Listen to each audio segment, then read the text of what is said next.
Welcome to your new videos parents. आज हमारा topic sociology में है। Topic number 6, social and cultural change and social policies.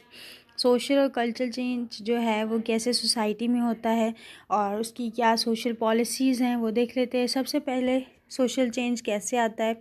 Social and cultural change refers to transformation of social norms, values, beliefs, customs and behaviour over time. ये जो है वो time being के हिसाब से चेंज होते रहते हैं, कल्चर भी और सोसाइटी भी। इसमें मेन ड्राइवर जो होता है मतलब कि सोसाइटीज़ कैसे चेंज होती हैं और किस वजह से चेंज होती हैं। तो सबसे पहले जो है ड्राइवर वो टेक्नोलॉजिकल एडवांसमेंट है, फिर ग्लोबलाइजेशन, डेमोग्राफिक शिफ्ट्स जो आते हैं, इसके अलावा economic developments and political movements influence social and cultural change. तो सोशल एंड कल्चरल चेंज के मेन ड्राइवर्स यही हैं।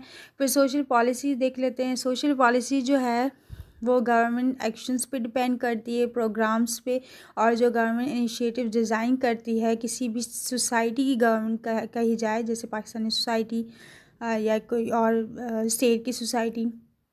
तो जो गवर्नमेंट इनिशिएटिव्स और ये चीज़ें लेती है तो उनको सोशल पॉलिसीज़ कहते हैं। सोशल पॉलिसीज़ को हम देख लेते हैं अलग से।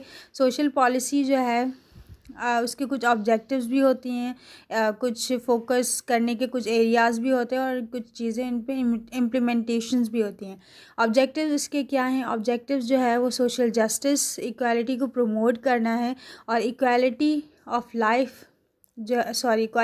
लाइफ जो सिटीजन्स उसमें रहते हैं उनको प्रोवाइड करना है। तो ऐसी पॉलिसीज़ बनाई जाती हैं और उनके ऑब्जेक्टिव्स जो होते हैं। फिर मेन फोकस जो होता है वो सोशल पॉलिसीज़ में टारगेट एरियाज जिसमें education, health care, housing, social welfare, employment और एनवायरनमेंटल प्रोटेक्शन। किसी भी सोसाइटी हो या स्टेट हो तो इन दोनों में मेन फोकस जो गवर्नमेंट के इनिशिएटिव्स में होता है वो इन्हीं चीज़ों के इर्द गिर्द घूमता है। फिर इम्प्लीमेंटेशंस में क्या क्या चीज़ें आती है उसमें लेजिस्लेशन, गवर्नमेंट के जो फंड प्रोग्राम्स हैं, और इसके अलावा रेगुलेटरी मेजर्स जो गवर्नमेंट लेती है। ठीक है, ये सोशल पॉलिसीज़ के कुछ मेन चीज़ें हैं जिन पे वो बनाई जाती हैं।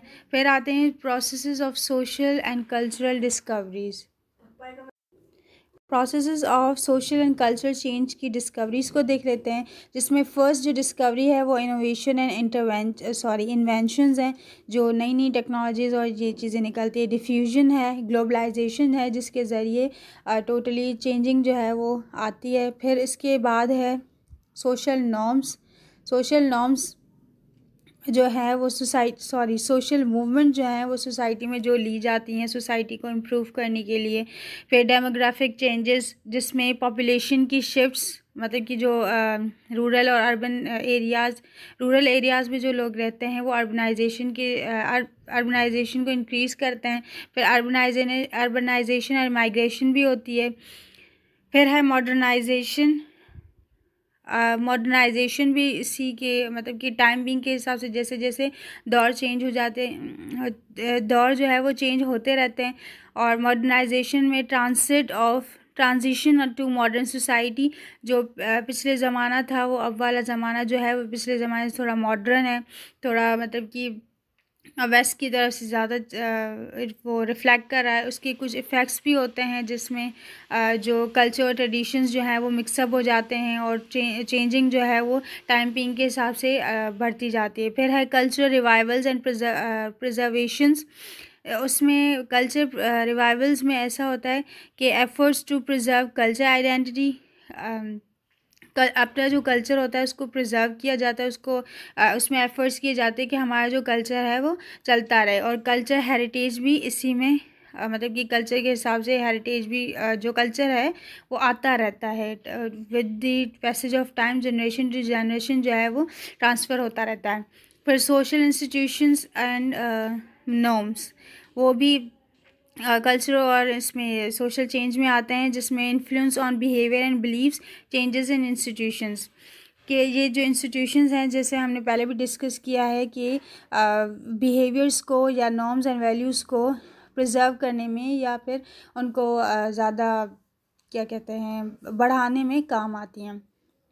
फिर इसके बाद है हमारा topic inhibitions to social and cultural change in Pakistan. Pakistan में कौन कैसे कैसे ये चीज़ें आती है। इसमें फ़र्स्ट जो है traditional and conservative values. Pakistan में ट्रेडिशंस जो हैं वो ज़्यादा मतलब टाइम बीइंग के हिसाब से चलते आ रहे हैं, जिसमें प्रिजर्वेशन ऑफ हेरिटेज और रेजिस्टेंस टू प्रोग्रेस। इसके बाद है religious and cultural norms. Religious और कल्चरल नॉर्म्स में से रिलीजियस इन्फ्लुएंस ज़्यादा से ज़्यादा होता है, जिसमें स्पिरिचुअली या गाइड किया जाता है लोगों को। और कल्चरल नॉर्म्स भी जैसे मुस्लिम कल्चर, सिंधी, उर्दू या लैंग्वेजेस के हिसाब से कल्चर चलते रहते हैं। फिर है लिमिटेशन, एजुकेशन एंड अवेयरनेस। फिर इसमें एजुकेशनल डिस्पैरिटीज़ और अवेयरनेस जो है वो इन एजुकेशन में आती है। फिर है पॉलिटिकल एंड इकोनॉमिक फैक्टर जो है वो बहुत ज़्यादा इफ़ेक्ट करता है यहाँ पे, जिसमें पॉलिटिकल इंस्टेबिलिटी और इकोनॉमिक इनइक्वालिटी भी ज़्यादातर चलती रहती है। ये जो चीज़ें हैं इनमें ये अकॉर्डिंग टू क्वेश्चन हम डील करेंगे। तो एज इट इज़ इसमें नहीं आता कि इनहिबिशंस बताएं या फिर कोई और चीज़। तो जैसे अगर सोसाइटी के हिसाब से पूछेंगे कि इस सोसाइटी में सोशल और कल्चरल चेंज कौन सा है, तो आप इस ऐसे ही डिस्क्राइब कर सकते हैं। फिफ्थ पे है जेंडर इनइक्वालिटी और पैट्रियार्की, जिसमें ट्रेडिशनल जेंडर रोल्स आते हैं। डिस्क्रिमिनेशन, जिसमें मतलब कि ट्रेडिशनल जेंडर रोल्स में आप ऐसे डिस्क्राइब कर सकते हैं कि जो मेंस हैं वो सबसे ज़्यादा रोल प्ले करते हैं इस सोसाइटी में।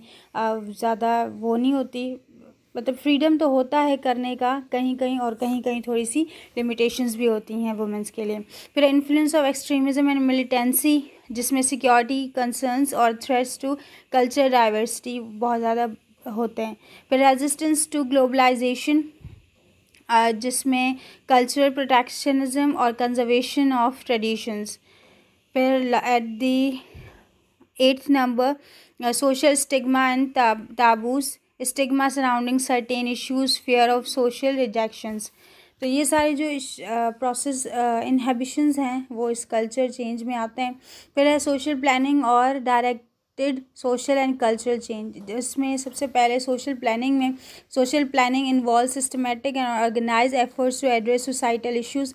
सोसाइटी के इश्यूज़ को मतलब कि ख़त्म करने में, improve wellbeing and achieve specific social objectives.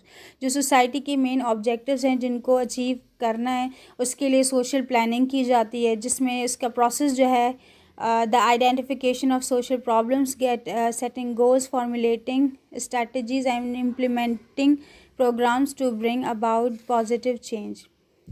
इसके बाद है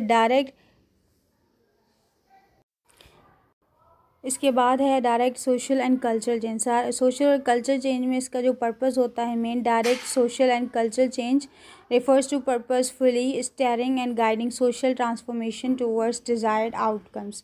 ये जो भी सोसाइटी से आउटकम्स डिज़ायर्ड होते हैं उनको देखना। इंटेंशनलिटी ये इतना नहीं है।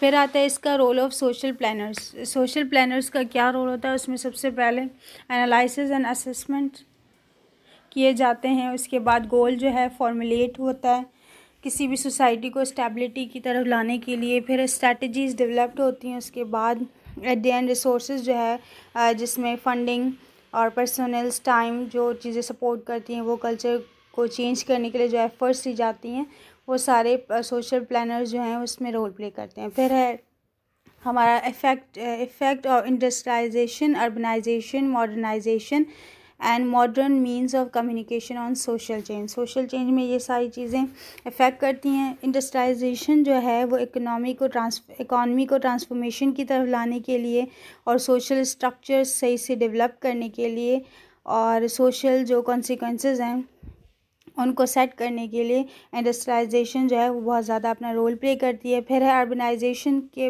वजह से क्या होता है, माइग्रेशन होती है सिटीजन्स में, और फिर कल्चरल चेंज जो रूरल कल्चर होता है वो अर्बनाइजेशन के थ्रू मिक्सडअप हो जाता है और सोशल चैलेंजेस भी जो हैं वो बढ़ जाते हैं।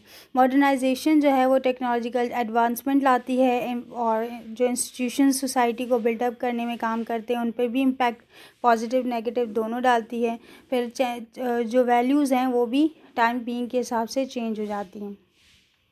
फोर्थ पे modern means of communication. Modern means of communication में ग्लोबल कनेक्टिविटी होती है, जिससे हम ग्लोबलाइजेशन भी कहते हैं। कल्चरल डिफ्यूजन फिर है, सोशल एक्टिविज़म जो है वो भी इसके थ्रू बढ़ता है। फिर आता है combine efforts effects on social change, जिसमें कल्चर हाइब्रिडाइजेशन और सोशल फ्रेगमेंटेशन, सोशल अवेयरनेस और एडवोकेसी और चैलेंजेस जो हैं वो ट्रेडिशनल नॉर्म में इफेक्ट करते हैं। So that's all for today. If you have any question then you can comment in comment section.